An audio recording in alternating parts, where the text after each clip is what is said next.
أعوذ بالله من الشيطان الرجيم.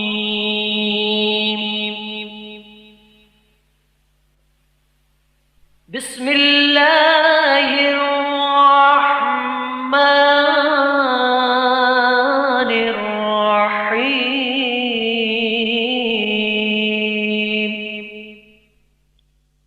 سونک انٹرپرائزز پیش کرتے ہیں ایک اور نصیحت آموز دینی کیسٹ روزہ ہم سے کیا مطالبہ کرتا ہے. دوستو، بزرگوں اور عزیزان گرامی، کون مسلمان ایسا ہوگا جو رمضان کے مہینے کی عظمت اور برکت سے واقف نہ ہو؟ اللہ تعالیٰ نے یہ مہینہ اپنی عبادت کے لیے بنایا ہے اور نہ معلوم کیا کیا رحمتیں اللہ تعالیٰ اس مہینے میں اپنے بندوں کی طرف مبذول فرماتے ہیں. ہم اور آپ ان رحمتوں کا تصور بھی نہیں کر سکتے. اس مہینے کے اندر بعض اعمال ایسے ہیں جن کو ہر مسلمان جانتا ہے اور اس پر عمل بھی کرتا ہے. مثلا اس ماہ میں روزے فرض ہیں. الحمدللہ مسلمانوں کو روزہ رکھنے کی توفیق ہو جاتی ہے، اور تراویح کے بارے میں معلوم ہے کہ یہ سنت ہے اور مسلمانوں کو اس میں شرکت کی سعادت حاصل ہو جاتی ہے. لیکن اس وقت ایک اور پہلو کی طرف توجہ دلانا چاہتا ہوں. دوستو، عام طور پر یہ سمجھا جاتا ہے کہ رمضان المبارک کی خصوصیت صرف یہ ہے کہ اس میں روزے رکھے جاتے ہیں اور رات کے وقت تراویح پڑھی جاتی ہے، اور بس اس کے علاوہ اور کوئی خصوصیت نہیں. اس میں تو شک نہیں ہے کہ یہ دونوں عبادتیں اس مہینے کی بڑی اہم عبادات میں سے ہیں. لیکن بات صرف یہاں تک ختم نہیں ہوتی، بلکہ در حقیقت رمضان المبارک ہم سے اس سے زیادہ کا مطالبہ کرتا ہے. اور قرآن کریم میں اللہ جل شانہ نے ارشاد فرمایا ہے کہ میں نے جنات اور انسانوں کو صرف ایک کام کے لیے پیدا کیا، اور وہ یہ کہ میری عبادت کریں. گویا اللہ تعالیٰ نے انسان کی تخلیق کا بنیادی مقصد یہ بتایا کہ وہ اللہ کی عبادت کرے. یہاں بعض لوگوں کو، خاص کر نئی روشنی کے لوگوں کو، یہ شبہ ہوتا ہے کہ اگر انسان کی تخلیق کا مقصد صرف عبادت تھا تو اس کام کے لیے انسان کو پیدا کرنے کی کیا ضرورت تھی؟ یہ کام تو فرشتے پہلے سے بہت اچھی طرح انجام دے رہے تھے، اور وہ اللہ کی عبادت، تسبیح اور تقدیس میں لگے ہوئے تھے. یہی وجہ ہے کہ جب اللہ تعالیٰ نے حضرت آدم علیہ السلام کو تخلیق فرمانے کا ارادہ کیا اور فرشتوں کو بتایا کہ میں اس طرح کا ایک انسان پیدا کرنے والا ہوں، تو فرشتوں نے بے ساختہ یہ کہا کہ آپ ایک ایسے انسان کو پیدا کر رہے ہیں جو زمین میں فساد مچائے گا اور خون ریزی کرے گا، اور عبادت، تسبیح اور تقدیس ہم انجام دے رہے ہیں. اسی طرح آج بھی اعتراض کرنے والے یہ اعتراض کر رہے ہیں کہ اگر انسان کی تخلیق کا مقصد صرف عبادت ہوتا تو اس کے لیے انسان کو پیدا کرنے کی ضرورت نہیں تھی. یہ کام تو فرشتے پہلے ہی انجام دے رہے ہیں. بے شک اللہ تعالیٰ کے فرشتے اللہ تعالیٰ کی عبادت کر رہے تھے، لیکن ان کی عبادت بالکل مختلف نوعیت کی تھی، اور انسان کے سپرد جو عبادت کی گئی وہ بالکل مختلف نوعیت کی تھی. اس لیے کہ فرشتے جو عبادت کر رہے تھے ان کے مزاج میں اس کے خلاف کرنے کا امکان ہی نہیں تھا. وہ اگر چاہے کہ عبادت نہ کریں تو ان کے اندر عبادت چھوڑنے کی صلاحیت نہیں. اللہ تعالیٰ نے ان کے اندر سے گناہ کرنے کا امکان ہی ختم فرما دیا، اور نہ انہیں بھوک لگتی ہے، نہ ان کو پیاس لگتی ہے، اور نہ ان کے اندر شہوانی تقاضا پیدا ہوتا ہے. حتیٰ کہ ان کے دل میں گناہ کا وسوسہ بھی نہیں گزرتا. گناہ کی خواہش اور گناہ پر اقدام تو دور کی بات ہے. اس لیے اللہ تعالیٰ نے ان کی عبادت پر کوئی اجر و ثواب بھی نہیں رکھا، کیونکہ اگر فرشتے گناہ نہیں کر رہے ہیں تو اس میں ان کا کوئی کمال نہیں، اور جب کوئی کمال نہیں تو پھر جنت والا اجر و ثواب بھی مرتب نہیں ہوگا. مثلا ایک شخص بینائی سے محروم ہے، جس کی وجہ سے ساری عمر اس نے نہ کبھی فلم دیکھی، نہ کبھی ٹی وی دیکھا، اور نہ کبھی غیر محرم پر نگاہ ڈالی. بتائیے کہ ان گناہوں کے نہ کرنے میں اس کا کیا کمال ظاہر ہوا؟ اس لیے کہ اس کے اندر ان گناہوں کے کرنے کی صلاحیت ہی نہیں ہے. لیکن ایک دوسرا شخص جس کی بینائی بالکل ٹھیک ہے، جو چیز چاہے دیکھ سکتا ہے، لیکن دیکھنے کی صلاحیت موجود ہونے کے باوجود جب کسی غیر محرم کی طرف دیکھنے کا تقاضا دل میں پیدا ہوتا ہے وہ فوراً اللہ تعالیٰ کے خوف سے نگاہ نیچی کر لیتا ہے۔ اب بظاہر دونوں گناہوں سے بچ رہے ہیں، لیکن دونوں میں زمین آسمان کا فرق ہے۔ پہلا شخص بھی گناہ سے بچ رہا ہے اور دوسرا شخص بھی گناہ سے بچ رہا ہے، لیکن پہلے شخص کا گناہ سے بچنا کوئی کمال نہیں اور دوسرے شخص کا گناہ سے بچنا کمال ہے۔ لہٰذا اگر ملائکہ صبح سے شام تک کھانا نہ کھائیں تو یہ کوئی کمال نہیں، اس لیے کہ انہیں بھوک ہی نہیں لگتی اور انہیں کھانے کی حاجت ہی نہیں، لہٰذا ان کے نہ کھانے پر کوئی اجر و ثواب بھی نہیں۔ لیکن انسان ان تمام حاجتوں کو لے کر پیدا ہوا ہے، لہٰذا کوئی انسان کتنے ہی بڑے سے بڑے مقام پر پہنچ جائے، حتیٰ کہ سب سے اعلیٰ مقام یعنی نبوت پر پہنچ جائے، تب بھی وہ کھانے پینے سے مستثنی نہیں ہو سکتا۔ چنانچہ کفار نے انبیاء پر یہی اعتراض کیا جس کے بارے میں قرآن پاک میں ارشاد ہوا، یہ رسول کیسے ہیں جو کھانا بھی کھاتے ہیں اور بازاروں میں چلتے پھرتے بھی ہیں۔ تو برادران اسلام، کھانے کا تقاضا انبیاء کے ساتھ بھی لگا ہوا ہے۔ اب اگر انسان کو بھوک لگ رہی ہے لیکن اللہ کے حکم کی وجہ سے کھانا نہیں کھا رہا ہے تو یہ کمال کی بات ہے۔ اس لیے اللہ تعالیٰ نے فرشتوں سے فرمایا کہ میں ایک ایسی مخلوق پیدا کر رہا ہوں جس کو بھوک بھی لگے گی، پیاس بھی لگے گی اور اس کے اندر شہوانی تقاضے بھی پیدا ہوں گے اور گناہ کرنے کے دائیں بھی ان کے اندر پیدا ہوں گے، لیکن جب گناہ کا دائیں پیدا ہوگا اس وقت وہ مجھے یاد کر لے گا اور مجھے یاد کر کے اپنے نفس کو اس گناہ سے بچا لے گا۔ اس کی یہ عبادت اور گناہ سے بچنا ہمارے یہاں قدر و قیمت رکھتا ہے، اور جس کا اجر و ثواب اور بدلہ دینے کے لیے ہم نے جنت تیار کر رکھی ہے، اس لیے کہ اس کے دل میں داعیہ اور تقاضا ہو رہا ہے اور خواہشات پیدا ہو رہی ہیں اور گناہ کے محرکات سامنے آ رہے ہیں، لیکن یہ انسان ہمارے خوف اور ہماری عظمت کے تصور سے اپنی آنکھ کو گناہ سے بچا لیتا ہے، اپنے کان کو گناہ سے بچا لیتا ہے، اپنی زبان کو گناہ سے بچا لیتا ہے اور گناہوں کی طرف اٹھتے ہوئے قدموں کو روک لیتا ہے تاکہ میرا اللہ مجھ سے ناراض نہ ہو جائے۔ یہ عبادت فرشتوں کے بس میں نہیں تھی، اس عبادت کے لیے انسان کو پیدا کیا گیا۔ برادران اسلام، حضرت یوسف علیہ السلام کو جو فتنہ زلیخا کے مقابلے میں پیش آیا، کون مسلمان ایسا ہے جو اس کو نہیں جانتا؟ قرآن کریم کہتا ہے کہ زلیخا نے حضرت یوسف علیہ السلام کو گناہ کی دعوت دی۔ اس وقت زلیخا کے دل میں بھی گناہ کا خیال پیدا ہوا اور حضرت یوسف علیہ السلام کے دل میں بھی گناہ کا خیال آ گیا۔ عام لوگ تو اس سے حضرت یوسف علیہ السلام پر اعتراض اور ان کی تنقیص بیان کرتے ہیں، حالانکہ قرآن کریم یہ بتلانا چاہتا ہے کہ گناہ کا خیال آ جانے کے باوجود اللہ تعالیٰ کے خوف اور ان کی عظمت کے استحضار سے اس گناہ کے خیال پر عمل نہیں کیا اور اللہ تعالیٰ کے حکم کے آگے سر تسلیم خم کر لیا۔ لیکن اگر گناہ کا خیال بھی دل میں نہ آتا اور گناہ کرنے کی صلاحیت ہی نہ ہوتی اور گناہ کا تقاضا ہی پیدا نہ ہوتا تو پھر 1000 مرتبہ زلیخا گناہ کی دعوت دے، پھر تو کمال کی کوئی بات نہیں تھی۔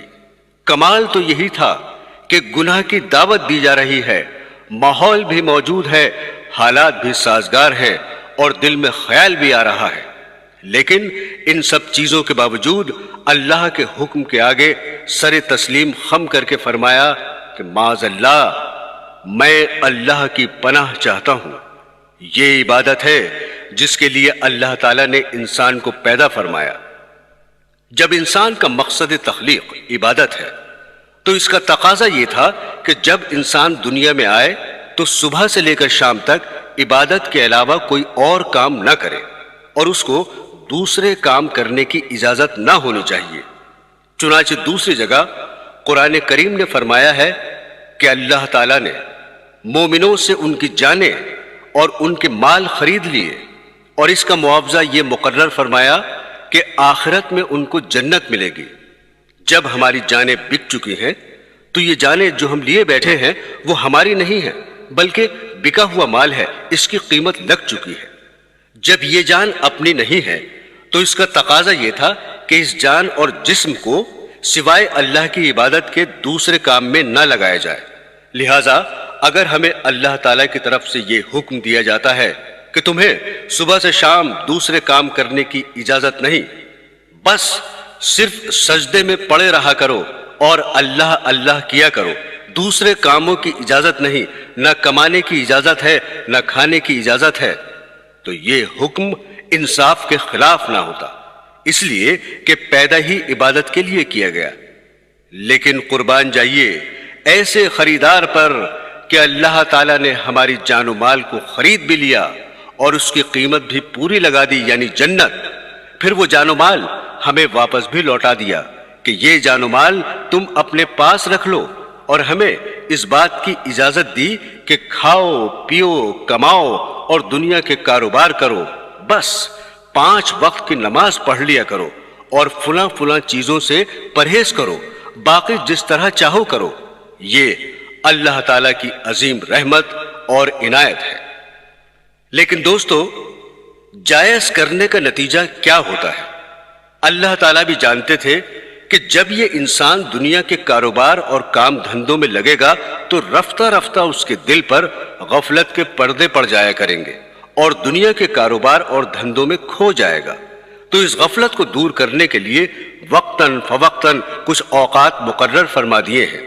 ان میں سے ایک رمضان المبارک کا مہینہ ہے، اس لیے کہ سال کے 11 مہینے تو آپ تجارت میں، زراعت میں، مزدوری میں اور دنیا کے کاروبار اور دھندوں میں کھانے کمانے اور ہنسنے بولنے میں لگے رہے، اور اس کے نتیجے میں دلوں پر غفلت کا پردہ پڑنے لگتا ہے۔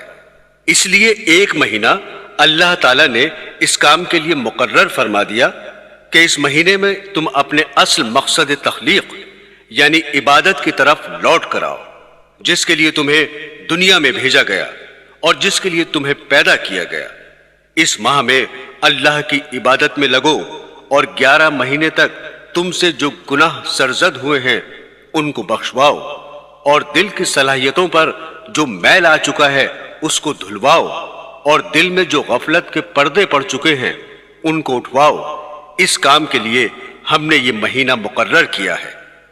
ایک حدیث ہے، حضرت سلمان رضی اللہ تعالیٰ عنہ کہتے ہیں کہ نبی کریم صلی اللہ علیہ وسلم نے شعبان کی آخری تاریخ میں ہم لوگوں کو واعظ فرمایا کہ تمہارے اوپر ایک مہینہ آ رہا ہے جو بہت بڑا مہینہ ہے، بہت مبارک مہینہ ہے۔ اس میں ایک رات ہے شب قدر جو ہزاروں مہینوں سے بڑھ کر ہے۔ اللہ تعالیٰ نے اس کے روزے کو فرض فرمایا اور اس کے رات کے قیام یعنی تراویح کو ثواب کی چیز بنایا ہے۔ جو شخص اس مہینے میں کسی نیکی کے ساتھ اللہ کا قرب حاصل کرے، ایسا ہے جیسا کہ غیر رمضان میں فرض ادا کیا، اور جو شخص اس مہینے میں کسی فرض کو ادا کرے وہ ایسا ہے جیسا کہ غیر رمضان میں 70 فرض ادا کرے۔ یہ مہینہ صبر کا ہے اور صبر کا بدلہ جنت ہے، اور یہ مہینہ لوگوں کے ساتھ غمخواری کرنے کا ہے۔ اس مہینے میں مومن کا رزق بڑھا دیا جاتا ہے۔ جو شخص کسی روزہ دار کا روزہ افطار کرائے اس کے لیے گناہوں کے معاف ہونے اور آگ سے خلاصی کا سبب ہوگا، اور روزہ دار کے ثواب کی مانند اس کو ثواب ہوگا، مگر اس روزہ دار کے ثواب سے کچھ کم نہیں کیا جائے گا۔ صحابہ نے عرض کیا، یا رسول اللہ، ہم میں سے ہر شخص تو اتنی وسعت نہیں رکھتا کہ روزہ دار کو افطار کرائے۔ تو آپ صلی اللہ علیہ وسلم نے فرمایا کہ پیٹ بھر کھلانے پر موقوف نہیں، یہ ثواب تو اللہ جل شانہ ایک کھجور سے کوئی افطار کرا دے یا ایک گھونٹ پلا دے یا ایک گھونٹ لسی پلا دے، اس پر بھی مرحمت فرماتے ہیں۔ یہ ایسا مہینہ ہے کہ اس کا اول حصہ اللہ کی رحمت ہے اور درمیانی حصہ مغفرت ہے اور آخری حصہ آگ سے آزادی ہے۔ جو شخص اس مہینے میں ہلکا کر دے اپنے غلام و خادم کے بوجھ کو، حق تعالی جل شانہ اس کی مغفرت فرماتے ہیں اور آگ سے آزادی فرماتے ہیں۔ اور 4 چیزوں کی اس میں کثرت رکھا کرو، جن میں سے 2 چیزیں اللہ تعالیٰ کی رضا کے واسطے اور دو چیزیں ایسی ہیں کہ جن سے تمہیں چارہ کار نہیں۔ پہلی دو چیزیں جن سے تم اپنے رب کو راضی کرو وہ کلمہ طیبہ اور استغفار کی کثرت ہے، اور دوسری دو چیزیں یہ ہیں کہ جنت کی طلب کرو اور آگ سے پناہ مانگو۔ جو شخص کسی روزہ دار کو پانی پلائے، حق تعالیٰ قیامت کے دن میری حوض سے اس کو ایسا پانی پلائیں گے جس کے بعد جنت میں داخل ہونے تک پیاس نہیں لگے گی۔ عزیزان گرامی، لفظ رمضان میم کے سکون کے ساتھ ہم غلط استعمال کرتے ہیں۔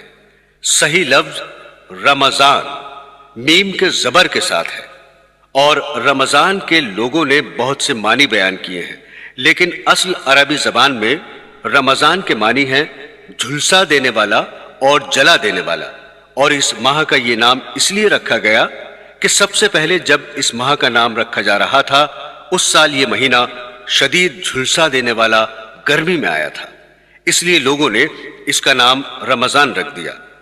لیکن علماء نے فرمایا کہ اس ماہ کو رمضان اس لیے کہا جاتا ہے کہ اس مہینے میں اللہ تعالیٰ اپنی رحمت سے، اپنے فضل و کرم سے بندوں کے گناہوں کو جھلسا دیتے ہیں، جلا دیتے ہیں۔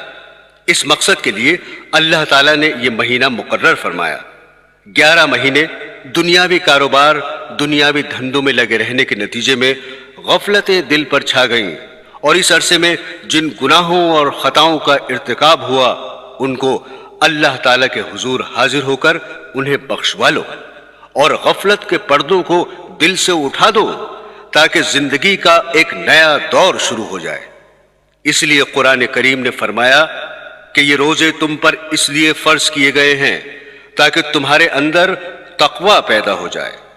تو رمضان کے مہینے کا اصل مقصد یہ ہے کہ سال بھر کے گناہوں کو بخشوانا اور غفلت کے حجاب دل سے اٹھانا اور دلوں میں تقوی پیدا کرنا۔ جیسے کسی مشین کو جب کچھ عرصے استعمال کیا جائے تو اس کے بعد اس کی سروس کرانی پڑتی ہے، اس کی صفائی کرانی ہوتی ہے، اسی طرح اللہ تعالیٰ نے انسان کی سروس اور اوور ہالنگ کے لیے یہ رمضان المبارک کا مہینہ مقرر فرمایا تاکہ اس مہینے میں اپنی صفائی کراؤ اور اپنی زندگی کو ایک نئی شکل دو۔ عزیزان گرامی، صرف روزہ رکھنے اور تراویح پڑھنے کی حد تک بات ختم نہیں ہوتی، بلکہ اس مہینے کا تقاضا یہ ہے کہ انسان اپنے آپ کو اس مہینے میں دوسرے کاموں سے فارغ کر لے، اس لیے کہ 11 مہینے تک زندگی کے دوسرے کام دھندوں میں لگے رہے، لیکن یہ مہینہ انسان کے لیے اس کی اصل مقصد تخلیق کی طرف لوٹنے کا مہینہ ہے۔ اس لیے اس مہینے کے تمام اوقات، ورنہ کم از کم اکثر اوقات، یا جتنا زیادہ سے زیادہ ہو سکے اللہ کی عبادت میں صرف کرے، اور اس کے لیے انسان کو پہلے سے تیار ہونا چاہیے اور اس کا پہلے سے پروگرام بنانا چاہیے۔ آج کل عالم اسلام میں ایک بات چل پڑی ہے جس کی ابتدا عرب ممالک خاص کر مصر اور شام سے ہوئی، اور پھر دوسرے ملکوں میں بھی رائج ہو گئی اور ہمارے یہاں بھی آ گئی ہے۔ وہ یہ ہے کہ رمضان شروع ہونے سے پہلے کچھ محفلیں منعقد ہوتی ہیں جن کا نام محفل استقبال رمضان رکھا جاتا ہے، جس میں رمضان سے 1-2 دن پہلے ایک اجتماع منعقد کیا جاتا ہے اور اس میں قرآن کریم اور تقریر اور وعظ رکھا جاتا ہے، جس کا مقصد لوگوں کو یہ بتلانا ہوتا ہے کہ ہم رمضان المبارک کا استقبال کر رہے ہیں اور اس کو خوش آمدید کہہ رہے ہیں۔ رمضان المبارک کے استقبال کا یہ جذبہ بہت اچھا ہے، لیکن یہی اچھا جذبہ جب آگے بڑھتا ہے تو کچھ عرصے کے بعد بدعت کی شکل اختیار کر لیتا ہے۔ چنانچہ بعض جگہوں پر اس استقبال کی محفل نے بدعت کی شکل اختیار کر لی، لیکن رمضان المبارک کا اصل استقبال یہ ہے کہ رمضان آنے سے پہلے اپنے نظام الاوقات بدل کر ایسا بنانے کی کوشش کرو کہ اس میں زیادہ سے زیادہ وقت اللہ جل شانہ کی عبادت میں صرف ہو۔ رمضان کا مہینہ آنے سے پہلے یہ سوچو کہ یہ مہینہ آ رہا ہے، کس طرح میں اپنی مصروفیات کو کم کر سکتا ہوں۔ اس مہینے میں اگر کوئی شخص اپنے آپ کو عبادت کے لیے فارغ کر لے تو سبحان اللہ، اور اگر کوئی شخص اپنے آپ کو فارغ نہیں کر سکتا تو پھر یہ دیکھیے کہ کون کون سے کام ایک ماہ کے لیے چھوڑ سکتا ہوں، ان کو چھوڑے اور کن مصروفیات کو کم کر سکتا ہوں ان کو کم کرے، اور جن کاموں کو رمضان کے بعد ملتوی کر سکتا ہے ان کو ملتوی کرے، اور رمضان کے زیادہ سے زیادہ اوقات کو عبادت میں لگانے کی فکر کرے۔ دراصل استقبال رمضان کا صحیح طریقہ یہی ہے۔ اگر یہ کام کر لیا تو انشاءاللہ رمضان المبارک کی صحیح روح اور اس کے انوار و برکات حاصل ہوں گے، ورنہ یہ ہوگا کہ رمضان المبارک آئے گا، چلا جائے گا، اور اس سے صحیح طور پر فائدہ ہم نہیں اٹھا سکیں گے۔ عزیزان گرامی، جب رمضان المبارک کو دوسرے مشاغل سے فارغ کر لیا تو اب اس فارغ وقت کو کس طرح کام میں صرف کریں؟ جہاں تک روزوں کا تعلق ہے، ہر شخص جانتا ہے کہ روزہ رکھنا فرض ہے، اور جہاں تک تراویح کا معاملہ ہے اس سے بھی ہر شخص واقف ہے، لیکن ایک پہلو کی طرف خاص طور پر متوجہ کرنا چاہتا ہوں، وہ یہ کہ الحمدللہ جس شخص کے دل میں ذرہ برابر بھی ایمان ہے، اس کے دل میں رمضان المبارک کا ایک احترام اور اس کا تقدس ہوتا ہے، جس کی وجہ سے اس کی یہ کوشش ہوتی ہے کہ اس ماہ مبارک میں اللہ کی عبادت کچھ زیادہ کرے اور کچھ نوافل زیادہ پڑھے۔ جو لوگ عام دنوں میں 5 وقت کی نماز ادا کرنے کے لیے مسجد میں آنے سے کتراتے ہیں، وہ لوگ بھی تراویح جیسی لمبی نماز میں بھی روزانہ شریک ہوتے ہیں۔ یہ سب الحمدللہ اس ماہ کی برکت ہے کہ لوگ عبادت میں، نماز میں، ذکر و اذکار اور تلاوت قرآن میں مشغول ہوتے ہیں۔ نبی کریم صلی اللہ علیہ وسلم کا ارشاد ہے کہ رمضان المبارک کی ہر شب و روز میں اللہ کے یہاں سے جہنم کے قیدی چھوڑ دیے جاتے ہیں، اور ہر مسلمان کے لیے ہر شب و روز میں ایک دعا ضرور قبول ہوتی ہے۔ برادران اسلام، نفلی نمازوں، نفلی عبادات، نفلی ذکر و اذکار اور نفلی تلاوت قرآن کریم سے زیادہ مقدم ایک اور چیز ہے جس کی طرف توجہ نہیں جاتی ہے، وہ یہ ہے کہ اس مہینے کو گناہوں سے پاک کر کے گزارنا، کہ اس ماہ میں ہم سے کوئی گناہ سرزد نہ ہو۔ اس مبارک مہینے میں آنکھ نہ بہکے، نظر غلط جگہ پر نہ پڑے، کان غلط چیزیں نہ سنے، زبان سے کوئی غلط کلمہ نہ نکلے، اور اللہ تبارک و تعالیٰ کی معصیت سے مکمل اجتناب ہو۔ یہ مبارک مہینہ اگر اس طرح گزار لیا، پھر چاہے ایک نفلی رکعت نہ پڑھی ہو اور تلاوت زیادہ نہ کی ہو اور نہ ذکر و اذکار کیا ہو، لیکن گناہوں سے بچتے ہوئے، اللہ کی معصیت اور نافرمانی سے بچتے ہوئے یہ مہینہ گزار دیا، تو آپ قابل مبارکباد ہیں، اور یہ مہینہ آپ کے لیے مبارک ہے۔ 11 مہینے تک ہر قسم کے کام میں مبتلا رہتے ہیں، اور یہ اللہ تبارک و تعالیٰ کا ایک مہینہ آ رہا ہے، کم از کم اس کو تو گناہوں سے پاک کر لو، اس میں تو اللہ تعالیٰ کی نافرمانی نہ کرو، اس میں تو کم از کم جھوٹ نہ بولو، اس میں تو غیبت نہ کرو، اس میں تو بد نگاہی کے اندر مبتلا نہ ہو، اس مبارک مہینے میں تو کانوں کا غلط استعمال نہ کرو، اس میں تو رشوت نہ کھاؤ، اس میں سود نہ کھاؤ، کم از کم ایک مہینہ اس طرح گزار لو۔ عزیزان گرامی، روزے تو ماشاءاللہ بڑے ذوق و شوق سے رکھ رہے ہیں، لیکن روزے کے کیا معنی ہیں؟ روزے کے معنی یہ ہیں کہ کھانے سے اجتناب کرنا، پینے سے اجتناب اور نفسانی خواہشات کی تکمیل سے اجتناب کرنا۔ روزے میں ان تینوں چیزوں سے اجتناب ضروری ہے۔ اب یہ دیکھیں کہ یہ تینوں چیزیں ایسی ہیں جو حلال ہیں، کھانا حلال، پینا حلال، اور جائز طریقے سے زوجین کا نفسانی خواہشات کی تکمیل کرنا حلال۔ اب روزے کے دوران آپ ان حلال چیزوں سے تو پرہیز کر رہے ہیں، نہ کھا رہے ہیں، نہ پی رہے ہیں، لیکن جو چیزیں پہلے سے حرام تھیں، مثلا جھوٹ بولنا، غیبت کرنا، بد نگاہی کرنا، جو ہر حال میں حرام تھی، روزے میں یہ سب چیزیں ہو رہی ہیں۔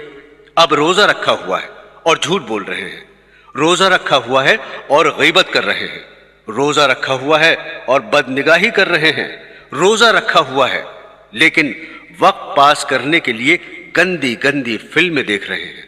یہ کیا روزہ ہوا کہ حلال چیز تو چھوڑ دی اور حرام چیز نہیں چھوڑی؟ اس لیے حدیث شریف میں نبی کریم صلی اللہ علیہ وسلم نے فرمایا کہ اللہ تعالیٰ فرماتے ہیں جو شخص روزے کی حالت میں جھوٹ بولنا نہ چھوڑے تو مجھے اس کے بھوکا اور پیاسا رہنے کی کوئی حاجت نہیں۔ اس لیے جب جھوٹ بولنا نہیں چھوڑا جو پہلے سے حرام تھا تو کھانا چھوڑ کر اس نے کون سا بڑا کمال کیا۔ اگرچہ فقہی اعتبار سے روزہ درست ہو گیا، اگر کسی مفتی سے پوچھو گے کہ میں نے روزہ بھی رکھا تھا اور جھوٹ بھی بولا تھا تو وہ مفتی یہی جواب دے گا کہ روزہ درست ہو گیا، اس کی قضا واجب نہیں۔ لیکن اس کی قضا واجب نہ ہونے کے باوجود اس روزے کا ثواب اور برکات ملیا میٹ ہو گئی، اس واسطے کہ تم نے اس روزے کی روح حاصل نہیں کی۔ قرآن حکیم میں ارشاد باری تعالیٰ ہے کہ اے ایمان والو، تم پر روزے فرض کیے گئے جیسے پچھلی امتوں پر فرض کیے گئے۔ کیوں روزے فرض کیے گئے؟ تاکہ تمہارے اندر تقوی پیدا ہو، یعنی روزہ اصل میں اس لیے تمہارے ذمے شروع کیا گیا تاکہ اس کے ذریعے تمہارے دل میں تقوی کی شمع روشن ہو۔ اب سنیے روزے سے تقوی کس طرح پیدا ہوتا ہے۔ بعض علماء کرام نے فرمایا کہ روزے سے تقوی اس طرح پیدا ہوتا ہے کہ روزہ انسان کی قوت حیوانیہ اور قوت بہیمیہ کو توڑتا ہے۔ جب آدمی بھوکا رہے گا تو اس کی وجہ سے اس کی حیوانی خواہشات اور حیوانی تقاضے کچلے جائیں گے، جس کے نتیجے میں گناہوں پر اقدام کرنے کا داعیہ اور جذبہ سست پڑ جائے گا۔ لیکن ہمارے حضرت مولانا شاہ اشرف علی تھانوی رحمت اللہ علیہ نے فرمایا کہ صرف قوت بہیمیہ توڑنے کی بات نہیں، بلکہ بات دراصل یہ ہے کہ جب آدمی صحیح طریقے سے روزہ رکھے گا تو یہ روزہ خود تقوی کی ایک عظیم الشان سیڑھی ہے۔ اس لیے کہ تقوی کے کیا معنی ہے؟ تقوی کے معنی یہ ہیں کہ اللہ جل جلالہ کے عظمت کے استحضار سے، اس کے گناہوں سے بچنا، یعنی یہ سوچ کر کہ میں اللہ تعالیٰ کا بندہ ہوں اور اللہ تعالیٰ مجھے دیکھ رہے ہیں، اللہ تعالیٰ کے سامنے حاضر ہو کر مجھے جواب دینا ہے اور اللہ تعالیٰ کے سامنے پیش ہونا ہے۔ اس تصور کے بعد جب انسان گناہوں کو چھوڑتا ہے تو اسی کا نام تقوی ہے۔ جیسا کہ اللہ تعالیٰ فرماتے ہیں جو شخص اس بات سے ڈرتا ہے کہ مجھے اللہ تعالیٰ کے دربار میں حاضر ہونا ہے اور کھڑا ہونا ہے اور اس کے نتیجے میں وہ اپنے آپ کو ہوائے نفس اور خواہشات سے روکتا ہے، یہی تقوی ہے۔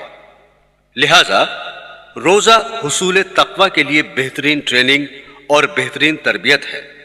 جب روزہ رکھ لیا تو آدمی پھر کیسا ہی گناہگار، خطاکار اور فاسق و فاجر ہو، جیسا بھی ہو، لیکن روزہ رکھنے کے بعد اس کی یہ کیفیت ہوتی ہے کہ سخت گرمی کا دن ہے، سخت پیاس لگی ہوئی ہے، کمرے میں اکیلا ہے، کوئی دوسرا پاس موجود نہیں اور دروازے پر کنڈی لگی ہوئی ہے اور کمرے میں فریج موجود ہے اور اس فریج میں ٹھنڈا پانی موجود ہے۔ اس وقت انسان کا نفس یہ تقاضا کرتا ہے کہ شدید گرمی کے عالم میں ٹھنڈا پانی پی لوں، لیکن کیا وہ شخص فریج سے ٹھنڈا پانی نکال کر پی لے گا؟ ہرگز نہیں پیے گا۔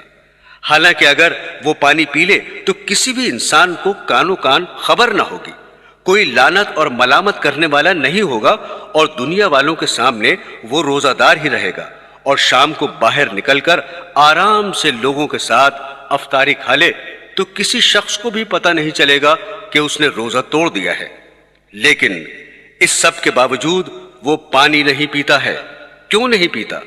پانی نہ پینے کی اس کے علاوہ کوئی اور وجہ نہیں ہے کہ وہ یہ سوچتا ہے کہ اگرچہ کوئی مجھے نہیں دیکھ رہا ہے لیکن میرا مالک جس کے لیے میں نے روزہ رکھا ہے وہ تو مجھے دیکھ رہا ہے۔ اسی لیے اللہ جل شانہ فرماتے ہیں کہ روزہ میرے لیے ہے، لہٰذا میں ہی اس کی جزا دوں گا۔ اور اعمال کے بارے میں تو یہ فرمایا کہ کسی عمل کا 10 گنا اجر، کسی عمل کا 70 گنا اجر اور کسی عمل کا 100 گنا اجر ہے، حتیٰ کہ صدقہ کا اجر 700 گنا ہے۔ لیکن روزے کے بارے میں فرمایا کہ روزے کا اجر میں دوں گا، کیونکہ روزہ اس نے صرف میرے لیے رکھا تھا، اس لیے کہ شدید گرمی کی وجہ سے جب حلق میں کانٹے لگ رہے ہیں اور زبان پیاس سے خشک ہے اور فریج میں ٹھنڈا پانی موجود ہے، تنہائی ہے اور کوئی دیکھنے والا بھی نہیں ہے، اس کے باوجود میرا بندہ صرف اس لیے پانی نہیں پی رہا ہے کہ اس کے دل میں میرے سامنے کھڑا ہونے اور جواب دہی کا ڈر اور احساس ہے۔ اس احساس کا نام تقوی ہے۔ اگر یہ احساس پیدا ہو گیا تو تقوی بھی پیدا ہو گیا۔ لہذا تقوی روزے کی ایک شکل بھی ہے اور اس کے حصول کی ایک سیڑھی بھی ہے۔ اس لیے اللہ تعالیٰ نے فرمایا کہ ہم نے روزے اس لیے فرض کیے تاکہ تقوی کی عملی تربیت دے۔ لہذا جب تم روزے کے ذریعے یہ عملی تربیت حاصل کر رہے ہو تو پھر اس کو اور ترقی دو اور آگے بڑھاؤ۔ لہذا جس طرح روزے کی حالت میں شدت پیاس کے باوجود پانی پینے سے رک گئے تھے اور اللہ تعالیٰ کے خوف سے کھانا کھانے سے رک گئے تھے، اور اسی طرح جب کاروباری زندگی میں نکلو اور وہاں پر اللہ کی معصیت اور نافرمانی کا تقاضا اور داعیہ پیدا ہو تو یہاں بھی اللہ کے خوف سے اس معصیت سے رک جاؤ۔ لہذا ایک مہینے کے لیے ہم تمہیں ایک تربیتی کورس سے گزار رہے ہیں، اور یہ تربیتی کورس اس وقت مکمل ہوگا جب کاروباری زندگی میں ہر موقع پر اس پر عمل کرو، ورنہ اس طرح یہ تربیتی کورس مکمل نہیں ہوگا کہ اللہ کے خوف سے پانی پینے سے تو رک گئے اور جب کاروباری زندگی میں نکلے تو پھر آنکھ غلط جگہ پر پڑ رہی ہے، کان بھی غلط باتیں سن رہے ہیں، زبان سے بھی غلط باتیں نکل رہی ہیں۔ اس طرح تو یہ کورس مکمل نہیں ہوگا۔ عزیزان گرامی، جس طرح علاج ضروری ہے اسی طرح پرہیز بھی ضروری ہے۔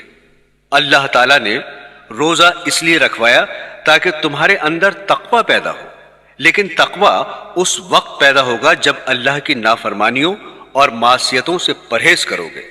مثلا کمرے کو ٹھنڈا کرنے کے لیے آپ نے اس میں ایئر کنڈیشن لگایا، اور ایئر کنڈیشن کا تقاضا یہ ہے کہ وہ پورے کمرے کو ٹھنڈا کر دے۔ اب آپ نے اس کو آن کر دیا، لیکن ساتھ ہی اس کمرے کی کھڑکیاں اور دروازے کھول دیے۔ ادھر سے ٹھنڈک آ رہی ہے اور ادھر سے نکل رہی ہے، لہٰذا کمرہ ٹھنڈا نہیں ہوگا۔ بالکل اسی طرح یہ سوچئے کہ روزہ کا ایئر کنڈیشن تو آپ نے لگا دیا، لیکن ساتھ ہی دوسری طرف اللہ کی نافرمانی اور معصیتوں کے دروازے اور کھڑکیاں کھول دی۔ اب بتائیے ایسے دروازے سے کوئی فائدہ حاصل ہوگا؟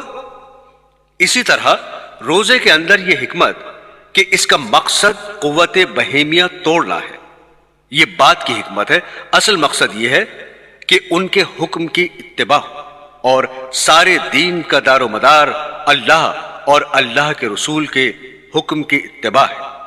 وہ جب کہیں کہ کھاؤ اس وقت کھانا دین ہے، اور جب وہ کہیں کہ مت کھاؤ اس وقت نہ کھانا دین ہے۔ اللہ تعالیٰ نے اپنی اطاعت اور اپنی اتباع کا عجیب نظام بنایا ہے کہ سارا دن تو روزہ رکھنے کا حکم دیا اور اس پر بڑا اجر و ثواب رکھا، لیکن ادھر آفتاب غروب ہوا، ادھر یہ حکم آ گیا کہ اب جلدی افطار کرو، کیونکہ بلا وجہ افطار میں تاخیر کرنا مکروہ اور ناپسندیدہ ہے۔ کیوں ناپسندیدہ ہے؟ اس لیے کہ جب آفتاب غروب ہو گیا تو اب ہمارا یہ حکم آ گیا کہ اب بھی اگر نہیں کھاؤ گے اور بھوکے رہو گے تو یہ بھوک کی حالت ہمیں پسند نہیں۔ اس لیے کہ اصل کام ہماری اتباع کرنا ہے، اپنا شوق پورا نہیں کرنا ہے۔ دوستو، عام حالات میں دنیا کی کسی چیز کی حرص اور ہوس بہت بری چیز ہے، لیکن جب وہ کہیں کہ حرص کرو تو پھر حرص ہی میں لطف اور مزہ ہے۔ کسی نے کیا خوب کہا ہے، جب سلطان دین یہ چاہ رہے ہیں کہ میں حرص اور طمع کروں تو پھر قناعت کے سر پر خاک، پھر قناعت میں مزہ نہیں ہے، پھر تو طمع اور حرص میں مزہ ہے۔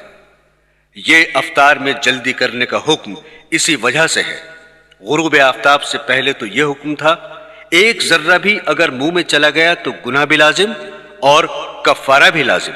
مثلا 7 بجے آفتاب غروب ہو رہا تھا، اب اگر کسی شخص نے 6:59 پر ایک چنے کا دانہ کھا لیا، اب بتائیے کہ روزے میں کتنی کمی آئی؟ صرف 1 منٹ کی کمی آئی، 1 منٹ کا روزہ توڑا، لیکن اس 1 منٹ کے روزے کے کفارے میں 60 دن کے روزے رکھنے واجب ہیں۔ اس لیے کہ بات صرف ایک چنے اور 1 منٹ کی نہیں ہے، بات دراصل یہ ہے کہ اس نے ہمارا حکم توڑا۔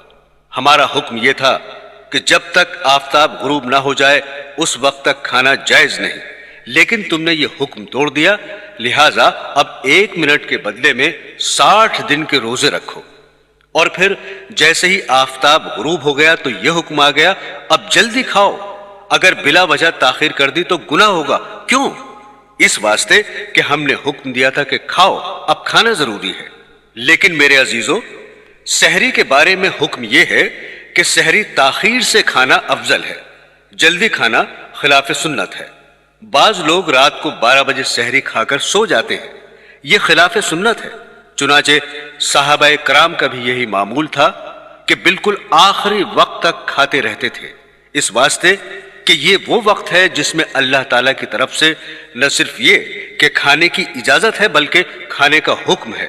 اس لیے جب تک وہ وقت باقی رہے گا ہم کھاتے رہیں گے، کیونکہ اللہ تعالیٰ کے حکم کی اتباع اور اطاعت اسی میں ہے۔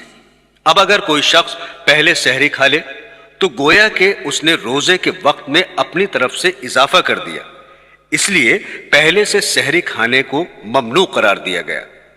پورے دین میں سارا کھیل اتباع کا ہے۔ جب ہم نے کہا کہ کھاؤ تو کھانا ثواب ہے، اور جب ہم نے کہا کہ مت کھاؤ تو نہ کھانا ثواب ہے۔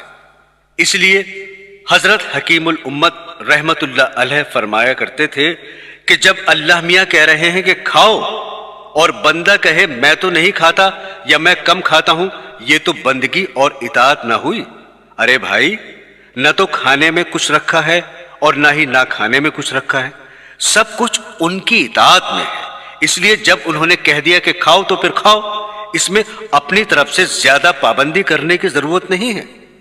نبی کریم صلی اللہ علیہ وسلم کا ارشاد ہے کہ ہمارے اور اہل کتاب یعنی یہود و نصارہ کے روزے میں سحری کھانے سے فرق ہوتا ہے کہ وہ سحری نہیں کھاتے۔ ایک جگہ ارشاد ہے کہ سحری کھایا کرو کہ اس میں برکت ہے، ایک جگہ ارشاد ہے کہ 3 چیزوں میں برکت ہے، جماعت میں اور سرید میں اور سحری کھانے میں۔ اس حدیث میں جماعت سے عام مراد ہے نماز کی جماعت اور ہر وہ کام جس کو مسلمانوں کی جماعت مل کر کرے کہ اللہ کی مدد اس کے ساتھ فرمائی گئی ہے۔ اور سرید گوشت میں پکی ہوئی روٹی کہلاتی ہے جو نہایت لذیذ کھانا ہوتا ہے۔ تیسرے سحری، نبی کریم صلی اللہ علیہ وسلم جب کسی صحابی کو اپنے ساتھ سحر کھلانے کے لیے بلاتے تو ارشاد فرماتے کہ آؤ برکت کا کھانا کھا لو۔ ایک اور حدیث میں ارشاد ہے کہ سحری کھا کر روزے پر قوت حاصل کرو اور دوپہر کو سو کر آخر شب کے اٹھنے پر مدد چاہا کرو۔ برادران اسلام، اہتمام کرنے کی چیز یہ ہے کہ جب روزہ رکھ لیا تو اب اپنے آپ کو گناہوں سے بچاؤ، آنکھوں کو بچاؤ، کانوں کو بچاؤ، زبانوں کو بچاؤ۔ ایک رمضان کے موقع پر ایک بزرگ دین نے فرمایا کہ میں ایک ایسی بات کہتا ہوں جو کوئی اور نہیں کہے گا، وہ یہ کہ اپنے نفس کو اس طرح بہلاؤ اور اس سے عہد کر لو کہ 1 مہینہ بغیر گناہ کے گزار لو۔ جب یہ 1 مہینہ گزر جائے تو پھر تیرا جو جی چاہے کرنا۔ چنانچہ فرماتے ہیں کہ اللہ تعالیٰ کی رحمت سے امید ہے کہ جب یہ 1 مہینہ بغیر گناہ کے گزر جائے گا تو پھر اللہ تعالیٰ خود اس کے دل میں گناہ چھوڑنے کا داعیہ پیدا فرما دیں گے۔ لیکن یہ عہد کر لو کہ یہ اللہ کا مہینہ آ رہا ہے، یہ عبادت کا مہینہ ہے، یہ تقوی پیدا کرنے کا مہینہ ہے، ہم اس میں گناہ نہیں کریں گے، اور ہر شخص اپنے گریبان میں منہ ڈال کر دیکھے کہ وہ کن گناہوں میں مبتلا ہے، پھر ان سب کے بارے میں یہ عہد کر لے کہ میں ان میں مبتلا نہیں ہوں گا۔ مثلا یہ عہد کر لے کہ رمضان المبارک میں آنکھ غلط جگہ پر نہیں اٹھے گی، کان غلط بات نہیں سنیں گے، زبان سے غلط بات نہیں نکلے گی۔ یہ تو کوئی بات نہ ہوئی کہ روزہ بھی رکھا ہوا ہے اور فواحشات کو آنکھ سے دیکھ رہے ہیں اور اس سے لطف اندوز ہو رہے ہیں۔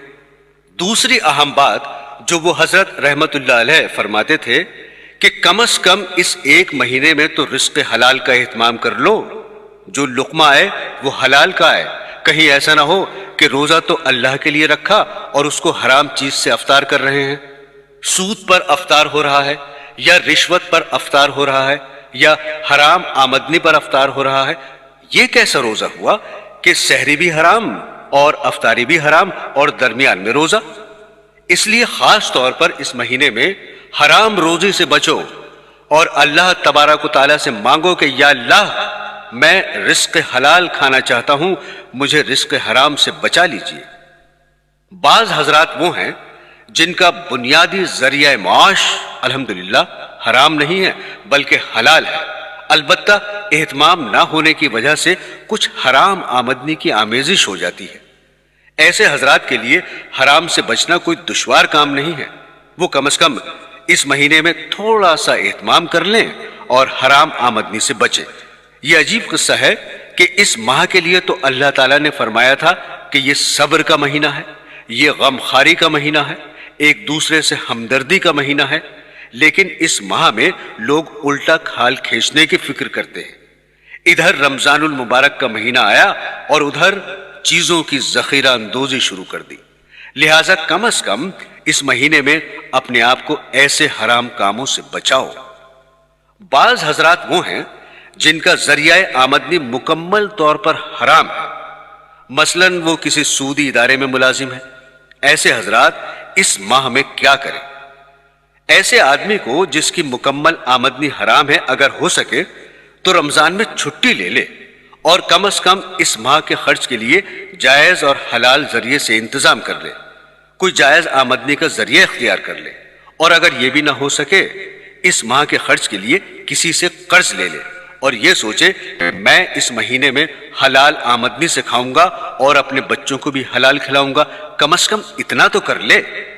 بہرحال لوگ اس مہینے میں نوافل وغیرہ کا تو اہتمام بہت کرتے ہیں لیکن گناہوں سے بچنے کا اتنا اہتمام نہیں کرتے، حالانکہ اس ماہ میں اللہ تعالیٰ نے گناہوں سے بچنے کو آسان فرما دیا ہے۔ چنانچہ اس ماہ میں شیطان کو بیڑیاں پہنا دی جاتی ہیں، اس کو قید کر دیا جاتا ہے، لہٰذا شیطان کی طرف سے گناہ کرنے کے وسوسے اور تقاضے ختم ہو جاتے ہیں، اس لیے گناہوں سے بچنا آسان ہو جاتا ہے۔ میرے عزیزو، تیسری بات جس کا روزے سے خاص تعلق ہے وہ ہے غصے سے اجتناب اور پرہیز۔ چنانچہ حدیث شریف میں ہے کہ حضور اقدس صلی اللہ علیہ وسلم نے فرمایا کہ یہ ایک دوسرے سے غمخواری کا مہینہ ہے، لہٰذا غصہ اور غصے کی وجہ سے سرزد ہونے والے جرائم اور گناہ مثلاً جھگڑا، مار پٹائی، تو تکار، ان سب چیزوں سے پرہیز کا اہتمام کریں۔ حدیث شریف میں حضور اقدس صلی اللہ علیہ وسلم نے یہاں تک فرما دیا ہے کہ اگر کوئی شخص تم سے جہالت اور لڑائی کی بات کرے تو تم کہہ دو کہ میرا روزہ ہے، میں لڑنے کے لیے تیار نہیں، نہ زبان سے لڑنے کے لیے تیار ہوں اور نہ ہاتھ سے، اس سے پرہیز کرے۔ یہ سب بنیادی کام ہے۔ برادران اسلام، جہاں تک عبادات کا تعلق ہے، تمام مسلمان ماشاءاللہ جانتے ہی ہیں کہ روزہ رکھنا، تراویح پڑھنا ضروری ہے، اور تلاوت قرآن کو چونکہ اس مہینے سے خاص مناسبت ہے، چنانچہ حضور نبی کریم صلی اللہ علیہ وسلم رمضان کے مہینے میں حضرت جبرائیل علیہ السلام کے ساتھ پورے قرآن کریم کا دور فرمایا کرتے تھے، اس لیے جتنا زیادہ سے زیادہ ہو سکے اس مہینے میں تلاوت کریں، اور اس کے علاوہ چلتے پھرتے اٹھتے بیٹھتے زبان پر اللہ کا ذکر کریں، اور نوافل کی جتنی کثرت ہو سکے کریں، اور عام دنوں میں رات کو اٹھ کر تہجد کی نماز پڑھنے کا موقع نہیں ملتا، لیکن رمضان المبارک میں چونکہ انسان سحری کے لیے اٹھتا ہے، تھوڑا پہلے اٹھ جائے اور سحری سے پہلے تہجد پڑھنے کا معمول بنا لے، اور اس مہینے میں نماز خشوع کے ساتھ اور مرد با جماعت نماز پڑھنے کا اہتمام کر لے۔ یہ سب کام تو اس ماہ میں کرنے ہی چاہیے، یہ رمضان المبارک کی خصوصیات میں سے ہیں، لیکن ان سب چیزوں سے زیادہ اہم گناہوں سے بچنے کی فکر ہے۔ اللہ تعالی ہم سب کو ان باتوں پر عمل کرنے کی توفیق عطا فرمائے اور رمضان المبارک کے انوار و برکات سے صحیح طور پر مستفید ہونے کی توفیق عطا فرمائے۔ آمین ثم آمین۔